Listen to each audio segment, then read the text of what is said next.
Hey, welcome to Game Underground in Framingham, Massachusetts, home of GU Wrestling. We're here for another episode of the somewhat weekly episodic GU Wrestling show on YouTube. We're here to discuss the latest goings-on in the professional wrestling industry. As you can see, we're in a little bit of a different locale this time. We're outside the store in the main hallway. It's closed in there because there's a whole bunch of crazy stuff going on there, and if you thought the pinball machine was loud, you would not want to hear all the shenanigans that are going on currently. It is bouncing. We just had a 20-person air hockey tournament. I came in third. That's all right. What can you do?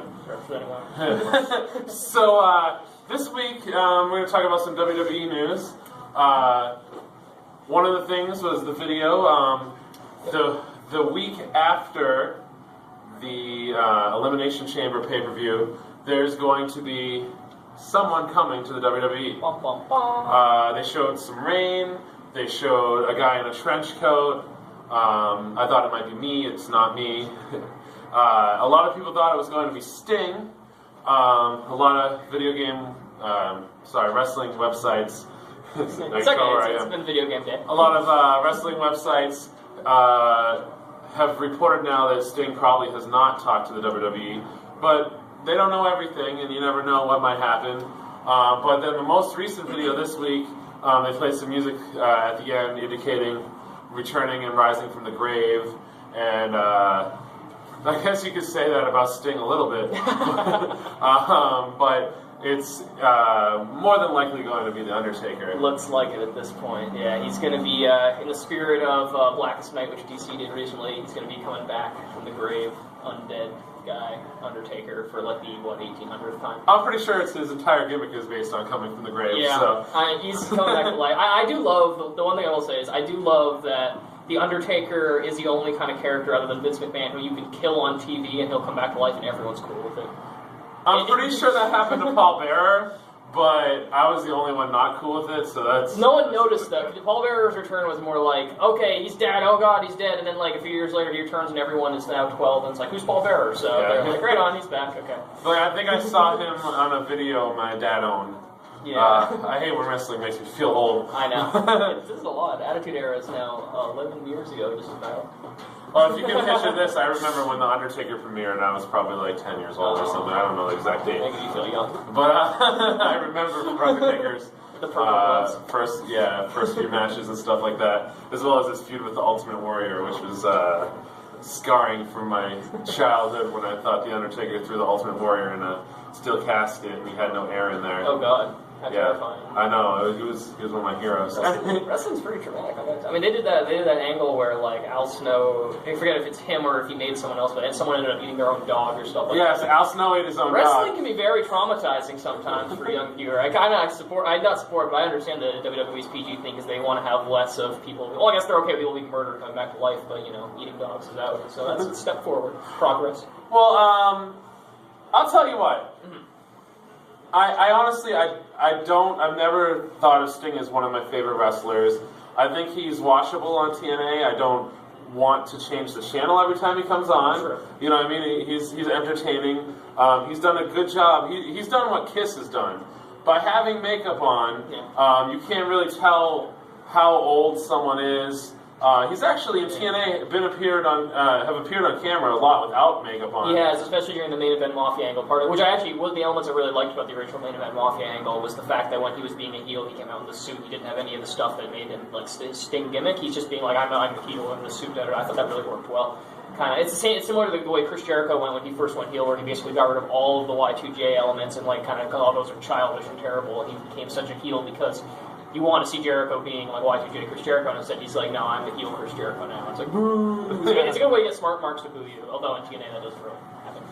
But this isn't a TNA video. So. It was good, but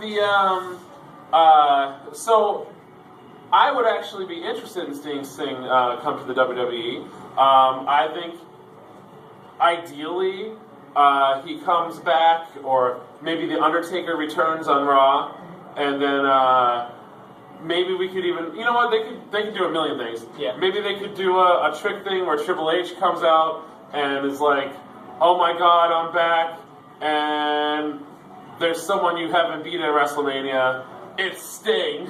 I'm pretty sure Triple H is not in favor of coming back and having his return be anything other than a giant spotlight on him where he goes, "It's me, everybody! I'm here to pedigree the crap out of your entire mid-card." Well, maybe not thinking that far ahead. Okay, the Undertaker comes out and Sting approaches him and says, "You're coming to Georgia. That's my hometown. You know, or home state." I can see a deal where Undertaker comes out and he's one of the rare times he actually cuts a promo these days where he comes out and he's like, "I've beat everybody, I've been in the WWE for," I don't know, it's my Undertaker voice. "For all these years, I'm however many I am at WrestleMania." And he says the whole thing where he's a legend and stuff like that. "I'm an icon," he should say. And then, yeah, Sting's music hits and he comes out and he's like, "You never were in the same company as me. I'm an icon and you're not, you know, you've never even faced me. You never gave me a shot. I've been overlooked my entire career because WWE's never in WWE." But, I would mark out for that. Yeah, I would be in favor. I'm like, yes, Sting. As long as they give a plausible reason for why Sting's facing Undertaker, and I think that's one thing you could do is like, "Hey, I've been overlooked and you've been the phenom, but hey, I was the first guy to wear like a trench coat and be creepy and stuff like that, and you know, I had this amazing career that's gone totally unnoticed because I was never in the WWE spotlight," which A, puts WWE over as being a legitimate thing because they like to promote themselves as being the top wrestling company, pretend that WCW never happened, and I think that would be a good way for them to both shit on WCW and be like, "Hey, it's Sting." So you could actually turn Sting heel pretty well that way by saying how he never wanted to come to the WWE fans are not smart. But you could, I don't know if Sting could get over in a heel in 2 months. I think you'd have to do similar to what you do with most of the face versus face angles they run, which is that there's a it's babyface versus babyface, but one of the babyfaces is the heel in the feud, even though he's still a babyface in general. So I can see easily you could have basically heat between Undertaker and Sting where they're like, where that's the thing going on, but then they'll have to like team up to work together because I don't know, Wade Barrett and the other guy. They could get rid of the core. You could be like Ezekiel Jackson and Wade Barrett like attack them during like they have the match on like SmackDown or something or Raw or whatever, and then those guys come in and be like, "You're taking the spotlight off the young stars," and then they like fight each other, and that'll kind of be a way to promote the feud while they're feuding each other, and then maybe like one time like Sting hits Undertaker with a bat or something like a week before Mania and is like, "I'm gonna win Mania" or whatever. There's a bunch of different ways you could go with it. I think it could work, and I think that. The hype around it would be worth it, and even if they have a medium match that's not the best match ever, it could still be the spectacle of it, and their gimmicks could carry that as a WrestleMania style match, especially with so many other things on the WrestleMania card. I think the risk you do run is people might go in expecting Shawn Michaels versus Undertaker take 3 in terms of a quality match, and I don't think you're going to get that out of anyone, to be honest. I think it's going to be a letdown because of that if people are going with those expectations. But if people go in with the understanding, hey, these guys are kind of passive, but this is a cool match that's never happened before, and it's going to get a decent amount of time, I think it would be a pretty enjoyable competition. I think that could be cool. And, they can get the in-their-face moment, like Rock Hogan. Totally. Maybe get the crowd going like that.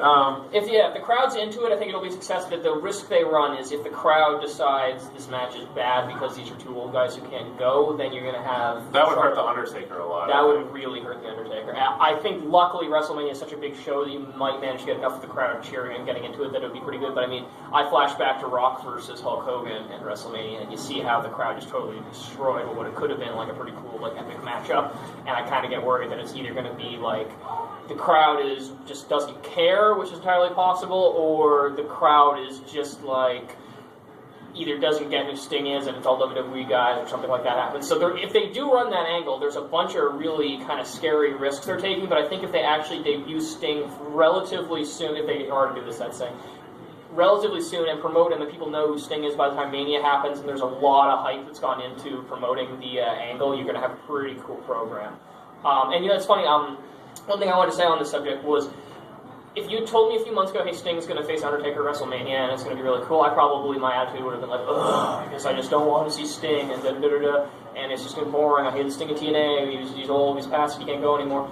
And same with The Undertaker, who's had a really terrible year in terms of match quality, to be perfectly honest. But what actually changed my mind on the issue is Kevin Nash coming out during the Royal Rumble, because Kevin Nash in TNA was instant. Well, if I was watching TNA, which is a rarity these days, I would be like, I do not want to see this quick. Because I don't like seeing Kevin Nash come out and waste all the screen time, and he's boring, and he's just telling you it's the same promo every time he comes to the ring, he's like, big boot, yay, I win. And it's boring. But then he comes out with the Rumble, and because it's WWE, because it's that huge stage with big pay-per-view, and it's World Wrestling Entertainment, he comes out and it's actually a really big deal, and I was like, oh my god, Nash! I even knew it was going to happen because someone spoiled for me on Facebook. But I mean, like, I was like, oh man, Kevin Nash is going to. Don't do that. If you're my Facebook friend, you spoiled it. But anyway, I was like, oh man, I was like, why is he Diesel? I was like, who cares? It's Kevin Nash in WWE is cool. So I was amped. I heard that Diesel sound. You see Diesel come out. I was at the Royal Rumble. I thought the black hair threw me for a second, but it was pretty. I didn't know he was coming. Cool. Oh, you actually got I managed to keep it a secret until I was at the pay-per-view. I had Booker T spoiled for me. Thanks, Ken. He was, oh my god, I was like yelling at him, don't spoil it for me, don't spoil it. He's like, can I just make a sign with a giant number 5 on it? And I was like, I want to shoot you. I was so mad. Obviously, I'm not stupid. It's going to be Booker T if you want a giant sign with a 5 on it. Yeah. There's no reason you couldn't just go to the pay-per-view and not have a sign. Yeah. You know what I mean? Considering you didn't hold up a sign. Anyways. Yeah. You hold up a sign half the time. Oh, true. Anyways, okay, so... Yeah. Now the rumors, different websites and stuff like that, state of things are true or not. Right. Is that it's going to be Triple H versus Undertaker at WrestleMania. Kill me now. You can say kill me now. I mean, down the flight of stairs. I don't want to see that. There's a lot of stairs here. It's game underground. Game underground is underground. Well, all right. So let's just think about it for a minute, okay? I'll set the stage for you. Undertaker comes back after that promo. Everybody's excited. Triple H's song comes on. Triple H comes out. Blah, blah, blah. I'm the game. And last year you retired. My best friend Shawn Michaels. And I hate you, I hate you, I hate you. And then, Shawn Michaels going into the Hall of Fame. Diesel's back. Who's Shawn Michaels' best friend. He's supposedly under a Legends contract. Let's see what that means. So, Triple H has the opportunity to, everybody cheers. And I don't know. You could have the people that are Shawn Michaels fans that want Triple H to win. I still like Triple H. Cool. If you had Shawn Michaels appearing in a non-wrestling on-camera role where he's like talking like, hey, yeah, I faced him last year, it was pretty tough, or whatever. Yeah. You could definitely get a cool angle out of that. And I'll tell you what, I hate Triple H, but I really enjoyed his feud with Randy Orton leading up to whichever WrestleMania they faced at when he kicked or whatever he did, DDT'd Stephanie. You know the one. Yeah. Where he was the McMahon Helmsley family versus that was early best. Whatever. It was pretty cool. Triple H can be in really, really good angles. The problem is, I'm going to have to, as a smart fan, so to speak, I'm going to have to very much keep in check, if it is a cool angle, my absolute despising hatred for Triple H under wraps, so I can actually enjoy an angle like that, because for me, I've been dreading Triple H coming back for a long time, because this year... What they're saying also is it might be a streak first career match. Okay, if that's the case, I would get really into that, and I'd be really rooting for Triple H to lose, because, oh boy. Because I gotta tell you, if he won that, though, oh my god. Fucking, blood would just boil out of all of my orifices, and I would scream. There's no...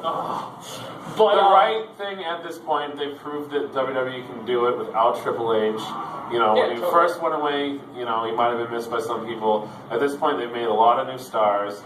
They don't need him on TV. Mm-hmm. I love Triple H. I want to see him once in a while. I don't have this whole backstage attitude, blah blah blah. Oh, it's not even the backstage stuff, dude. It's the beyond. Okay, here's the moment that I always like to point to. This is one of the reasons I don't like Triple H. There's a whole bunch of reasons not to like him. It's gonna make me not like Triple H. Okay. Paul London and Brian Kendrick, longest reigning tag team champions on SmackDown. They have the title for however long they had it. It was a big deal. They come over to Raw in the draft. Second or third night they're there, like a few weeks in, Triple H 2-on-1 against them. All three people are babyfaces. Triple H is in this match, and he beats both of them clean. Just absolutely drops them out. They look terrible. It's like, alright, it was really bad, and it made Kendrick and one look like a joke. The next week, Triple H and someone else versus some other tag team, and the heel tag team starts getting an upper hand, and London and Kendrick come out. Triple H and whoever it was beat the heels. Then after the match, Triple H pedigrees both London and Kendrick for no reason, then goes, and everyone cheers, and London and Kendrick are never over again. He does stuff, and it's just for no reason other than to bury people. It's terrible. It's so frustrating to watch, and this is why for a year I've been dreading Triple H coming back. Is because this has been their best year for growth, their best year for development. They've had all these stars who they've made. They've done a really good job promoting people. And I guarantee you, within 2 months, if Triple H is actually consistently on TV, he will undo so much of that work. Not all of it, because they've done a really good job, but so Barry much. Gabriel. Or oh my God, yeah! If you had Nexus with Triple H on TV, they would not be over as they are now. Because you think Heath Slater would be like done? You'd be like, oh, David Fucker, done. Oh, Skip Sheffield's gonna hit you with the clothesline. He'll no sell it. He'll freaking kick him in the gut and do a pedigree. He's just bad for TV. The problem is, which is why I don't think that they will actually understand that, and that they're going to. See, WWE, I have very little faith in them, unfortunately, to consistently remember what they're doing. So I get they're in a developmental year, they're really doing a great job building young stars, but their ratings and their buy rates and everything are down. And I'm worried that instead of going, oh, we're in a rebuilding year and there'll be a bounce once these guys get established or whatever, which there will be. That's how you build up your talent, that's how it works. You're going to see instead them going, oh crap, ratings are down, we better have Triple H bury the crap out of everyone and get the title on him because everyone loves Triple H. Because that seems to be their logic, and the thing is, and then Triple H backstage is going to be like, man, you're going to get the belt on me because I agree with the ratings. Well, I think ideally... I don't know why my Undertaker voice is the same as my Triple H voice. I think ideally, if you have Triple H come back, he gets in a feud with the Undertaker, you get Shawn Michaels involved, you get Diesel involved, these three guys... They're pissed Shawn Michaels' career ended. They want to get back at The Undertaker. They want to end his streak. It's the one thing they know The Undertaker cherishes and cares about. And they keep that angle. They keep that angle within itself. The Nexus stays out of it. Right. The Core stays out of it. John Cena stays out of it. You know, this is an additional, it's the way to build an additional thing for WrestleMania that older fans do care about when they might not care about the Core versus Nexus. Oh, I totally agree. I think that would be really cool to do it that way. But this goes back to, I don't have... CM Punk's awesome. CM Punk is awesome. I don't have faith in WWE, and it's not like it's because I'm cynical or whatever. Well, I'm still not cynical, but the main reason is because over the years they've shown that there is no reason to have faith in them when it comes to doing this sort of thing, because even if they start out with the best of intentions and we're going to promote this guy and they just do things that are stupid, seemingly impulsively. They're like a little kid who's on a toy and he's like, I wonder what happened if I pulled the wheels off. Oh, it doesn't work anymore. They just here's a good point. Yeah, they have Tyson Kidd is given Jackson Andrews, and don't get me wrong, I'm glad Jackson Andrews is gone because he's horrible, but they have this guy come out, and they're doing the Brian Kendrick gimmick with Eagle Jackson and the Brian Kendrick, and they're doing it's working, it's getting over, this guy's a big deal, and then they have Mark Henry squash both of them for no reason. Because they seem to just do this impulsive thing where, door open, where they just do things like that. Let's have these two guys we're promoting Luce and Mark Henry for no reason, and then afterwards, Andrew Jackson or Jackson Andrews, or whatever they're calling him, is going to take the World's Strongest Slam for no reason, and then be left off TV for a few weeks, and then he ends up back at FCW, and then the big angle's done. They do these things where they don't have any real... Be careful, Shudder. Yeah, you're fine though. They don't have any seemingly concept... I'm misspeaking. I got distracted by anything. Sorry. The long-term ramifications of very impulsive decisions. Or they'll do something like, they'll have a guy they're promoting, this happens tons of times, I don't even need to name examples, where they'll be promoting this guy and he'll be doing well, and then for no reason they'll have him lose to someone and look terrible. Like Snitsky, actually, here is an example. Snitsky, they literally spent a year building this guy on ECW where he killed people. Then he comes to Raw, he's still killing people, he's having literally 2-second matches. There was a term Snitsky squash in the internet community to mean basically a guy comes out, big boot to the head, done. And then they're like, you're going to take on John Cena, and John Cena beats him in 3 minutes. And then the next Friday on SmackDown, they have Batista's there being like, I'm going to prove that SmackDown's #1 brand, because this was leading up to WrestleMania when he said that match with, I think it was Umaga, Manga. And then whoever the general manager of Raw at the time was like, well, I've got a Raw guest star for you to face tonight, and you'll see how tough you are. Snitsky comes out. This is the second match with the main event guy after a year and a half of just squashing everyone. And he comes in, and Batista beats him in literally, he runs around and gets speared, and Batista pins him. That's the match. And then the next week, Snitsky taps out to someone or another, and it was just like, well, that's the end of Snitsky. And this guy who has spent a year, he shaved all his stuff off, he dyed his teeth and things like that in order to get his gimmick over, and you're promoting this guy, and he's legitimately getting heat, and everyone's like, oh crap, look at this scary Snitsky. And then you bury it, and then you're like, oh, why isn't he getting over? Let's release him. And because WWE does that all the time. You're going to see, I'm kind of getting off on a tangent here, but my point bringing it back is, you're going to do these things where they'll be like, let's bring Triple H in, and let's have him just be in a feud with The Undertaker, and then 1 week they might do something like, you know what would be good if Wade Barrett lost in 3 seconds to Triple H? Or, you know what would be good? What if we had Triple H and The Undertaker versus the entire Raw roster and they win? Clean. Or what if we had this situation where CM Punk comes out and is cutting a promo on Randy Orton, I think he's beating Randy Orton, and then Triple H comes out and pedigrees him into the floor and then beats up the entire New Nexus, and then we never mention it again. Yeah. And having Triple H on TV is just, it's a liability, because the risk week to week of him burying someone and them never coming back from it is extraordinarily high, and that is why I don't like Triple H. As a person, look, I don't know the guy in real life. He's a big main eventer guy. He's got a lot of heat on him from, marriage stuff and all that. So I'm sure that a lot of the kind of he's a backstage politicker guy comes from people who are bitter or whatever. But so I can't comment on it as a person backstage with the politic and whatnot. But what I can say is I see him on TV all the time, doing things that are really counterproductive to building up young stars, doing all sorts of stuff that really I just don't like, and every time he's on TV, I don't mean to say I don't cheer for people when they get injured, I think it's a bad thing, but when I hear someone's going off TV, I get really psyched. Like when Sheamus beat Triple H, I didn't actually know that he was injured or getting surgery or whatever. I was like, oh, they're going to storyline write him off TV, this is great! Yeah. And sure enough, it was the best year of wrestling that I think I've ever seen, and then you get this stuff going on where, you can come in, it's fine. You're fine, you're good. I'm recording a video. It's fine. Come on, guys. Yeah. That's a Droid X. Was I not supposed to wave at it? Oh, you waved to the back side. You can wave at the other side. It's okay. So you weren't on camera. I wasn't? No, sorry. The guy waved, though. It was really cool. Yeah. Yeah. Okay. No, you open it. They know. It's okay. You got this. We shut the door. Game Underground. Good job, guys. So, Yeah. That'd be good. Thanks. in closing, I guess we can see what happens. Anything can happen at Game Underground. Oh, man. We can see what happens with Triple H. We Yeah. can see if it was Sting, they surprise us all. Maybe they read the internet and they're like, wow, Sting would be a cool idea. Maybe Sting's with TNA. Maybe Sting wants to stay home. Maybe Triple H comes back. Maybe they have the best, the Click versus Undertaker feud you've ever seen in your entire life. Yeah, Sting has been actually saying for every year for like 3 years, I'm going to retire after Ground Floor, I'm going to retire after Ground Floor, and he finally did. He might actually stay retired this time that he's finally out of his TNA contract. So. Well, now that they did the whole Fortune angle, he couldn't, obviously, there's no reason to have him in the angle in TNA. Yeah.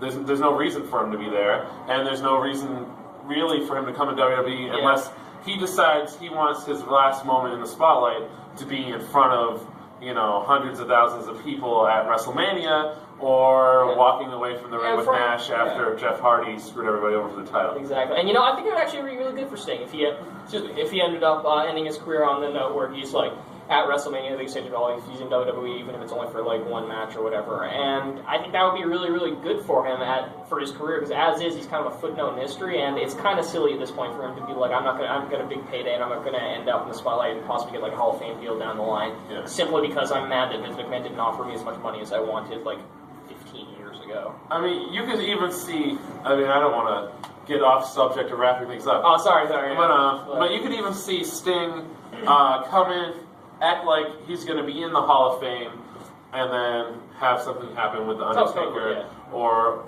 there's ways to make it so, okay, I'm not going to wrestle in the WWE. You could even have Vince McMahon come out and say, the greatest wrestler that's never wrestled in the WWE. We think he deserves to be in the Hall of Fame. We know a lot of people liked Stinger growing up and painted their face going to wrestling, and this guy deserves to be in the Hall of Fame.